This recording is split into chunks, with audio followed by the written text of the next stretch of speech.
All right, Courtney. Talk to me. Something about yourself. Me? Yeah, where you come from, who you are, and what do you do? I'm from Albany, Georgia, a little country, little town. You know, but where I'm from is like a lot of farmers. Nothing, not a big city. Like the size of Chula Vista. Little country town here out in Georgia called Albany, Georgia. Like probably 3 hours away from Atlanta. And yeah, man, my stepmom met my stepmom. My mom met my dad. He's in the military. We start traveling the world, man. That's why. Then, what do you want to know? Like, what do you want to know from me? Like, I don't know what you want to know. What do you want to know? So, what do you do? What I do? Owner of Hendo Studios, entrepreneur. You know, just a businessman now. I was a photographer. I shot for Monster Energy for 4 years. Combat sports. You know, fell in love with combat sports. Fell in love with photography. You know, picked up the camera, went down to our local gyms here in San Diego, Alliance MMA, and got really good at shooting that combat sports, and got a job with Monster. Started traveling the world, shooting all the top athletes, man, and quit that. Started my own studio. Studio's going nuts right now. Trying to expand here pretty soon. And that's it, bro. That's me in a nutshell right now. So just recently, your studio got broken into. You want to talk to us about that? Yeah, so studio got broken into on the 1st of April. Actually, on the 31st, March 31st. Came to the studio, man, in the morning to go paint the floor, and somebody got in there and broke into it and took all our stuff, man.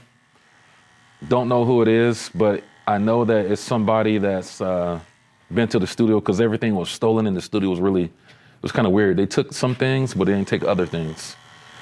So you can tell, like, they've been there a few times. Yeah, whoever took the stuff, they knew where my camera bag was, with all my lenses and my cameras were. And some stuff that they took was it was strategic. It wasn't like a random act of violence, which I don't care, man. You can take it. You can take whatever from me. It's just that what hurts me the most is somebody I know. Right, and you don't even know who did it. And I don't know who did it. And that really sucks, because you try to provide a very safe, comfortable place, great customer service, a place everyone can just go create, and then they do this. Well, like I said, because everyone that goes in that studio, man, I try to build a relationship with and be really cool with, you know, and I'm trying to build something that San Diego doesn't have yet, you know? So that's my plan. And my overall goal is to build a studio, but at the same time, build an industry that we all can eat. You know what I mean? Mm-hmm. Like, I want to build something in San Diego that nobody has, and bring some of that money from LA, so these photographers can get paid, these models can get paid, you know, just the whole everybody in the industry can get paid, you know? Right. So that's the plan. That's the overall goal. But we can't get anywhere if you're gonna steal from the community. I'm not making $1 million off in those studios, bro. Like, I do good, but I'm not balling. Right. You know what I mean? So it's not like I'm doing it more for the people, not for me. Has it kind of messed? Are you more on high alert now? Well, of course I'll be on high alert. You know what I mean? And everybody asks me the same thing, like, why didn't you have cameras? Why didn't you have cameras in it? I do, but it's like, I couldn't really put cameras inside the studio. Well, I didn't want to put cameras in the studio, because number one, I trust people, and I feel like I give people respect, so I felt like people would give me respect. Right. And number two, that we shoot a lot of nudity in that studio. Right. And the last thing I need is like a girl saying that, oh, you know, Courtney was recording me while I was shooting. Hendo Studios was recording us while we were shooting nudity in the studio. So that's why I didn't really want to put cameras in there. Right. It's more of a liability for me to put cameras than not have cameras, you know what I mean? Right. So that was my biggest thing. That's why I didn't have cameras. But now I'm forced to have cameras in the studio. Now you have to. Yeah, for sure. And that's unfortunate, man. You want to be able to Absolutely. trust people. You want to hope everyone has a great heart like yourself. You know, it is what it is. You just gotta move different now, man. You know what I mean? You just went viral off of this video about Hans Malakoff. You want to touch up on that a little bit? With the whole Hans thing, I don't want to go too deep in it, but I'll talk a little bit about it. With the whole Hans thing, I used to work for Monster Energy for 4 years. I was hired as a photographer for Combat Sports. Bro, it was amazing, man. I traveled the world. I went to everywhere, you name it, like New Zealand, you know, everywhere around the world with the camera, you know, shooting combat sports for Monster Energy.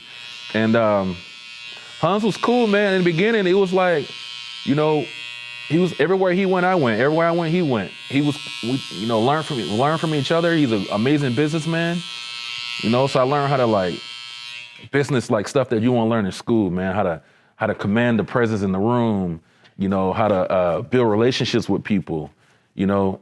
I learned a lot through the guy, but he was very egotistical, man. He had a big ego. He wants to be the man. And after a while, it became really toxic. He'll treat me like shit, man. He'll be shitting on me in front of people. He'll take my photos. You know what I mean? I will go do a photo shoot, and I couldn't post the photos from Monster, but he'll take the photos and post them and say he did them. Oh, take credit like that? Take credit of my stuff. That's crazy. You know, so it was a point that And you just had to let him too. I had to let him. I had to let him do it. And it was like, if I would have said something, I would have lost my job. Right. And by the same time, I was thankful to have that job, to be representing a company of that magnitude and be around all these celebrities and shooting Conor McGregor and John Jones all the time, building a relationship with people of that magnitude, you know what I mean? The best in the world, the best athletes in the world. So I was thankful, man. And plus I was getting paid stupid money for a photographer, you know what I mean? Stupid money. And it just got too toxic, man. It got too toxic and I quit. And once I quit, he kind of blackballed me from the industry. So what happened was I built my career on combat sports, and I was blackballed when I quit. I couldn't make any money on combat sports anymore. Mm-hmm. So what happened was I had a lot of money saved up because I was getting paid good. So I just opened up Hendo Studios, and when I opened up Hendo Studios, I spent a shitload of money open that studio up. Mm-hmm. You know, and I had to sell everything, bro, because I didn't have any money. I had to decrease all my expenses and my liabilities. Right. So at the time, it was like I said, I was getting paid so good, I had to sell I had Range Rovers, you know, and houses and all that shit. I had to get rid of everything, liquidate everything so I can survive. And me and my chick, man, we had to sleep in the studio. Yeah, you were living in the studio for like a year, right? We lived in that Hendo Studios for a year when we first opened, so 2018 to December 2019. Yo, how bad do you want it? Man, let me tell you. How bad do you want it? People don't understand, like, I didn't have a choice to be successful. You know what I mean? Like, I didn't have a choice. Either that or I won't have anything. Right. You know what I mean? So it was like, it was crazy, bro. It was just a crazy moment. It was the craziest moment in my life, but I'm thankful for it because it was like, it's the hardest thing I've ever done in my life. Business is the hardest thing I've ever done in my life. Right. And I never opened up a studio before, and I wasn't like, you know, it was just something I just had to do to make money. Right. You know, so. And you're pretty successful at it, man. You probably have the best customer service I ever met in somebody. And I always call you and ask you about your advice on customer service. Well, I think customer service is everything. This is the way you treat your clients.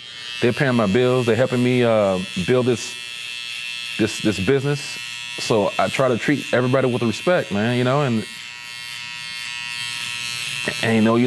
you just had an incident with customer service, and it's like. Yeah, I just got my second bad review in 7 years, and this client was very upset, and rightfully so. And he says it was about the haircut, but it wasn't about the haircut. It was about the way I treated him in a chair. I got him in and out in 15 minutes. Well, you don't know what it was about. Well, I don't know what it was about. That's what he said it was about. Yeah, but it's like, even then, it's like you gotta take that responsibility of that. You know what I mean? Yeah. No matter what in business, I know it sounds cliche, but the customer's right, man. I know it sucks though, but you gotta treat these people, especially in the day and age of this social media. Everybody talks. Right. It's all off referrals. Everybody talking. So everybody who comes into this space, Right. you gotta wow them, and that's how it is, man. Like, because I mean, for you it's easy. This business is easy. Your customers are the billboard. You're a barber, so your customers are the billboard. They're your billboard. Right. So when your product is right, when you know what you're doing behind that clippers, bro, it's easy after that. It's all customer service, because when you cut somebody's hair, they go out and somebody see that dope haircut, they can be like, oh shit, where'd you get your haircut from? Cool, J Pro. Come to J Pro. Now you got another client. Now, if your customer service right, and you build that rapport with your client, right, bro, they're gonna feel connected to you. Then they'll be comfortable. When I used to get my haircut, I wouldn't go to anybody except that one barber, because that barber know how to cut my hair. It's like you have a relationship with that barber. right. So you're stuck. You're married to these people. So you should be easy. It should be an easy job for you to build clientele if your customer service is right and if your product is right. Well, let me ask you, because you just had a baby and you just had this incident, so I'm sure you've been high stress. So let's say you're sleep deprived, you have high stress. How do you keep that customer service going where you're not slipping up? Well, it has to be a priority. You gotta understand what's important in your business. That business is important to me. This is how, like I said, you feed your family. This is how I feed my family, how I pay my bills, everything. So you got to understand the important aspects of that business as well. Right. Customer service has to be number one. Right. It has to be number one, because your clients make you. You don't make your clients. You're not. You need them to be a business. Right. Right. You know what I mean? So if you don't treat them with respect or wow them every time they come in the door, or you go that extra mile, right, bro, you're gonna be out of business. You're gonna be out of business. And how did you learn this? Just from watching other people, watching other successful businessmen, learning from other successful businesses. I learned it from me personally. I learned it from a guy named Alan Gomez at Las Hadas downtown. If you go to Las Hadas, downtown San Diego, and just watch Alan Gomez. Mm-hmm. Watch how Alan, talk to his clients. He treats his clients. He makes every individual client special. He makes them feel special. Right. Every individual client. And every time I went to Las Hadas, I went there because of the customer service. I mean, the product was cool. Yes, it's good food, but every place is good, bro. Right. Every restaurant in San Diego is damn near good. Right. So what are you gonna do to separate yourself from everybody else? Right. Try to, and customer service can be one thing. Sorry, 1 second. Yeah. You know what I mean? So his customer service was stupid, man. Like, I felt like he was my friend every time I came there. Right. You know what I mean? So. And you're telling me about brand protection. Hey, Georgie, if you're watching this, he was saying to fire me. I would have fired you. Hey, he said he would have fired me, man. All right. No. Give the people the backstory. No second chances? Nope, not at all. Not only one. Yep. You're not going to give me the chance. It depends. To like redeem myself. You know how I am. Yes. You know I'm a good thing. People love me. Yep. You wouldn't be like, hey man, you slipped up. Now this absolutely can't happen again. I'm gonna give you a second chance because I know that you're better than this and it won't happen again. I would have fired you. You would have fired me. Absolutely. No, off of one. Yep, because number one, you guys are charging premium prices for these haircuts. Right. This is not like a regular hole in the wall haircut shop. Right. You guys charging premium prices. You charging $70 a head, $50, $60 a head. You're correct. You know what I mean? Correct. So if you're charging that much, bro, you got to have some type of standards, man. Right. You got to have standards. Right. And the type of business this is, if I own this business and you came in and got a review like that, right. It's like, to me, I feel like you don't take your craft serious. Right. So why do I need to take you serious? I got to find somebody who hold their shit to a higher standard. Right. and I would have fired you. It ain't nothing personal. Would you? But in the hiring process, would you let them know in the beginning what your standards are? Yep, 100%. Okay. 100%. So when in the hiring process, you'd be like, or in the hiring process, you would be like, hey, our photo studio is the best because we offer the best, not only the best sets, the best equipment, but also the best customer service. And if you get one bad review, then it's done. No, I mean, you gotta know these people. Like, yeah, you gotta set the tone. If it's my business, I'm the captain of the ship. Whatever I do is gonna set the tone of the business. Right. So if you allow people to come in here and do what the hell they want, that's gonna be the president of this business. Right. If you allow people to come in here and get bad reviews, right. Shit. Well, guess what? You're gonna be getting a shitload of bad reviews. Bro, I've been open up for 3 years. I never had a bad review. Never. Never. Now you're in one. Not even near. Never. If you go look on any platform, review platform for Hendo Studios, you will never see a bad review. Real quick. When you're at home and you're shaving your head, do you use a razor or anything like that? I use the clippers. Use only the clippers. Okay. Yep. Wanted to ask. Yeah. Use clippers. I can't use razors because I start breaking out. Yeah, you'll break out. That's right. Yeah. But yeah, there's no excuses, man. There's no excuses for anything. If you allow yourself to get a bad review, okay, cool. Some things that you can't control certain things. Right. But it's your business. So whatever you allow to happen in your business, that's what's gonna happen. And I won't tolerate that, especially with the shit that he wrote about you. Right. It was more, and by the review that he wrote about you, he didn't write a bad review about your haircut. He wrote a bad review of what you were saying. Right. And like I said, it ain't that personal. I mean, I know you're a good person, but shit, bro. Hell to the no, I would have fired you ASAP. I would have fired you.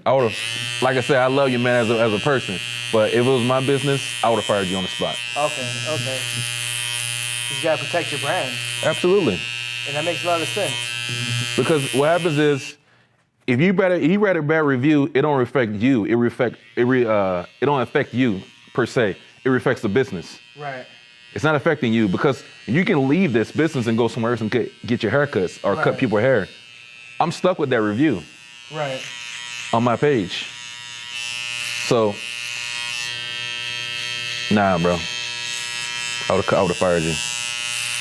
Hey, and you take your brand very seriously, and having high standards.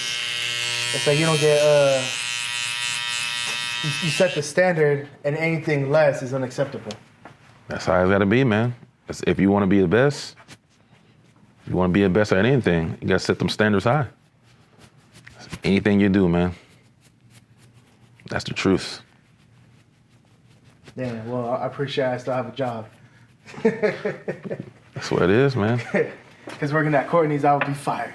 I'd be on Craigslist, filling out applications. Tell them what the review said, though.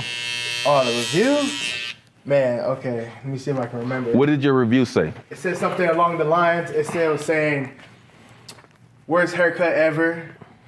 Which is like, I'm like, I personally don't believe it. Because even my... What did the review say? My worst haircut No. Tell him what the review said. Tell him what the review said. It said he had a very bad experience. He was talking about how I was talking about how I only cut for the money. I don't cut for the love. And the only good experience of it was he got a cold beer. And he also said that's what you said. And he said that's what I said. He said that's what you said. He said, the guy said that you said that you only cut for the money, you don't cut for the love of it. Yeah. And he said that the haircut I was rushed. I felt like I was super rushed. Right. And my haircut wasn't cut right. Right. And he was upset on some of the things that you said. Right. So unacceptable, bro. Unacceptable. I can't be talking like Absolutely that. not. Absolutely not. There's a million barbershops in San Diego. Absolutely not. Especially with social media these days, you gotta protect that, man. Like, bro, people talk. That's all people do on social media. So you say as a professional, you can't even have one bad day. Yeah, of course. has nothing to do with my clients. I have bad days every day. Have you ever been in a situation like that? With my client, with employees? Or just like where you just weren't feeling no more? For sure. Absolutely. But I take responsibility for it though. I'll give you an example. Give me an example. I give you an example. I had an employee.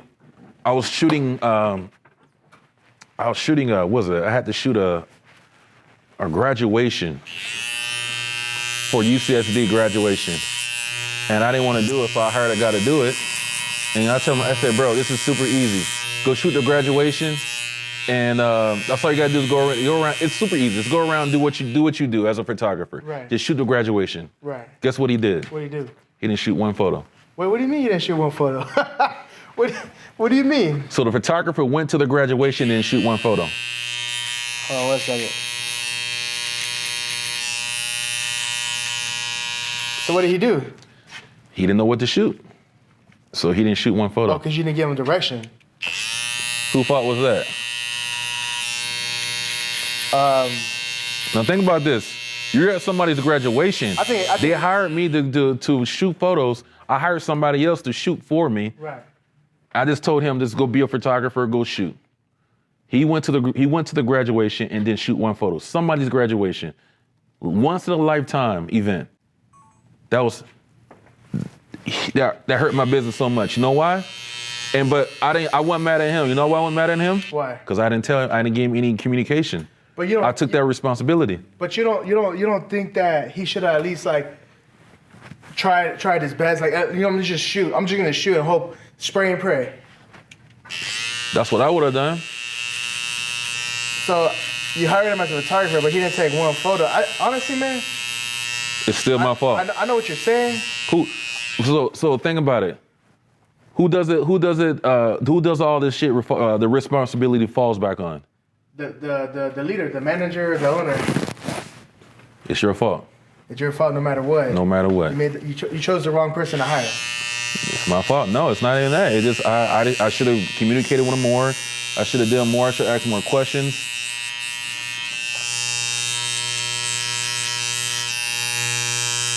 What I'm saying is, whatever's going on in your life, you gotta take 100% responsibility for it. And if anything happened bad like that, I just learn from the situation. Right. It's more than anything. Like, you're gonna have bad things happen all the time. You gotta learn from the situation and try to take the good out of every bad situation. Right. And just don't let it happen again. Right. So with you're lucky you have another job. You learn from the situation, figure out what you did right, what you did wrong, and it's no bad days. Oh yeah, it's cool, whatever. You have a bad day coming in, but you can't come here and talk crazy to your clients. Right. And rush your haircut, especially if you're charging $80 a haircut. Right. Shit, no. Absolutely not. Right. Absolutely not. So what are some things you tell yourself when you're having a bad day and you're beyond stressed and sleep deprived, like, and you just you're not feeling it, like, it ain't no excuses. What goes into your brain? It's not about me. When you start thinking about me and stuff like that, I feel like that's a selfish mind state. I'm doing something bigger than me. I'm trying to do something bigger than me. So when I go to the studio and I work in my studio, I'm not thinking about myself. Right. You know what I mean? I'm thinking about my clients. How can I help them? How can I make their experience better? Right. How can I make them happy? How can I help them, shoot better photos? That's what my mind is about. How can I make them happy? How can I create an experience for them that makes them like just make them have that wow effect? You know what I mean? Right. Right. That's what I'm thinking about. I'm not thinking about myself. Every time you think about yourself, that's like to me, like especially in business, that's a selfish mindset. It's not about me. It's about them. So you have to dig in deep and just make them feel like. You have to make people feel like listened to, heard, like it's about them, especially when you're doing business. It's all about them. It is about them. They're paying you for your services, bro. Who is this about? If they're coming and paying me to come in and shoot in my studio, who else is it about? Right. It ain't about me. It's like you'll feel blessed. You're like, thank you for spending your money with me. I do feel that way. Not cocky and arrogant and with your ego saying like, yeah, I got the best studio. Of course you spend your money with me. Bro, I don't care about none of that. Yeah. I don't care about none of that. I just, I care about the integrity of the studio, what we have, how can I serve these people? How can I serve? How can I serve them? How can I make this thing better? Every time I go in there and into the studio, I'm looking at the studio to see how I can make that studio better. Mm-hmm. That's what I'm doing. Mm-hmm. I'm trying to make that thing better and better and better and better and better. Right. Because my overall goal is to add more value. Keep on adding value and value and value and value to his clients. And you will never lose. It ain't about me.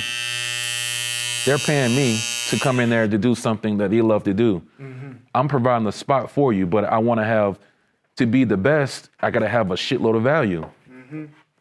And it has to be tailored to what they want, their needs of your demographics. Right. So it's not about you coming in and having a bad day. It's about what can you do to serve your clients and add more value to your clients and add more value and value to your clients. That's what it's about. Figure out what they want, figure out their demographics, and just add value to them. Super easy, bro. Super easy.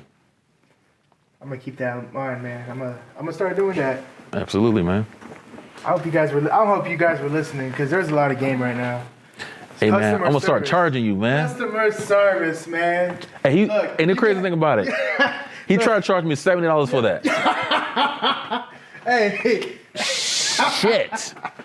He tried to charge me $70 to make my hair bald. $70. Look, you can have the best abilities. You can be the best guy in the industry, but look if who's you there don't now. treat people good. Look who's on right now. Look at my Robert Buchanan. Look at Lamar.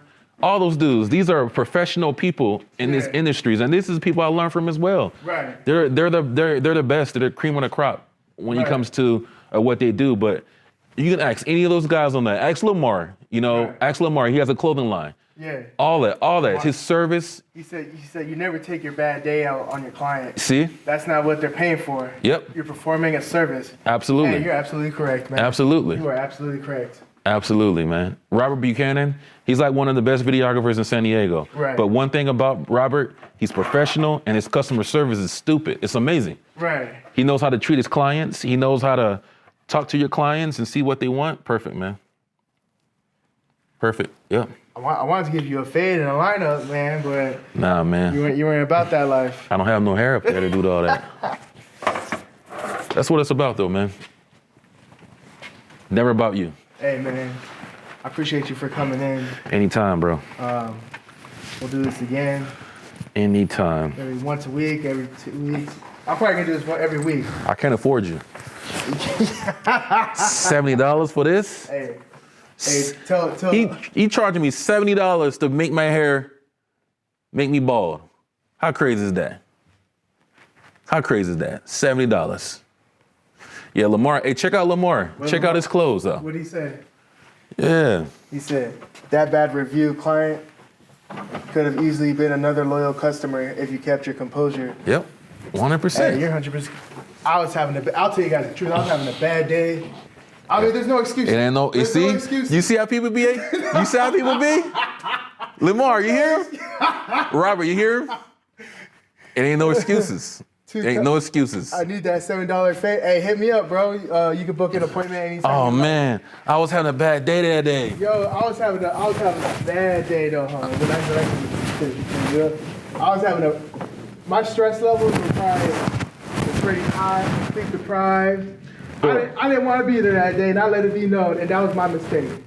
My guy, listen to this. He had a bad day. He got a bad review. I have a kid. I don't get any sleep. Somebody came in and stole 30 grand out of my studio.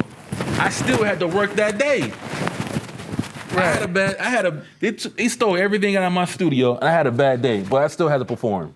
Right. It ain't no excuses, bro. What about when you were younger, though? What do you mean? When you were younger, would you had maybe had a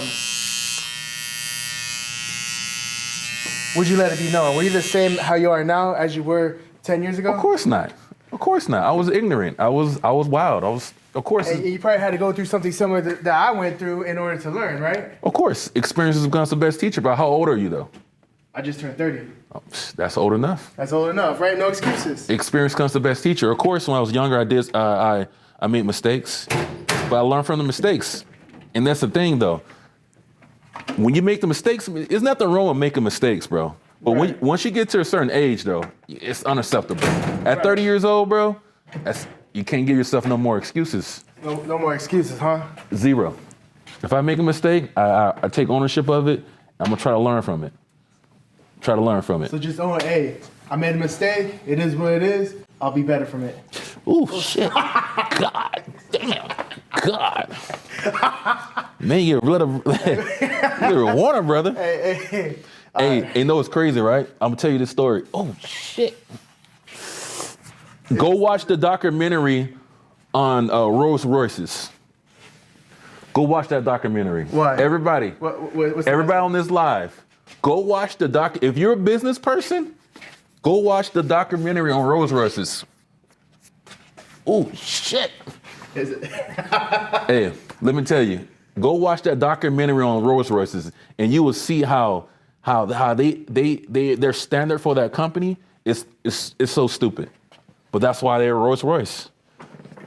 That's why they're Rolls Royce. But go watch that documentary, then you will learn about, having standards in your company. It's unbelievable. But yeah, I gotta go though, man.